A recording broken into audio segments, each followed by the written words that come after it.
Hi, you're very welcome, and today you're here with Anne Walsh of the Excel Expert, and we're going to look specifically at how you can highlight a row in an Excel list using conditional formatting based on a single criteria.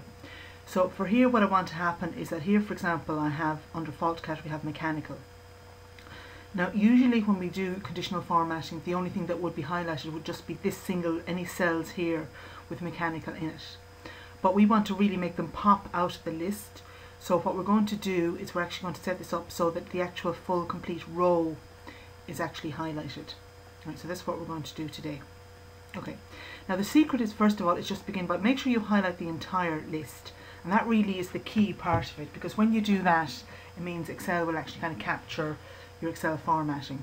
I go up to my Home tab, Conditional Formatting, and I go down to the third one from the bottom, which says New Rule. So I click on New Rule. At the very bottom, I go to the one which says Use a formula to determine which cells to format. So in this box here, I begin by putting in equals. And the equals is important because if you leave out the equals, the formula doesn't work at all. And just so you're kind of aware of that, because there's times you don't get a warning about it, it just doesn't work. So I click here, and then I click on this column here. And I want to say equals, and I just put in mechanical in inverted commas. Now I could also have mechanical in a cell as well, so if you want to kind of get it to do it on a cell, that's another option.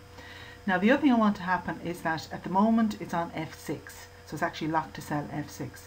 So I actually want to make sure that it's applied to the entire column, so I click in here and I just press F4 until the dollar sign is just in front of the F. Okay, so now I've kind of just locked the column, but I've let the row move. And then I just go to Format, and then I'm just going to make it green. I click OK, and then I click OK again. And you see that where anywhere it's mechanical, it's actually converted to green. Okay. I hope you found this useful.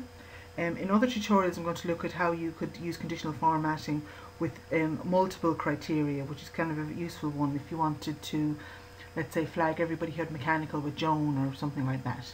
Okay. But for the time being, just try that out. The file, as always, will be available to you at the bottom of your screen, so you can just check that out. And thank you for that, and take care. Gur maith agat slán.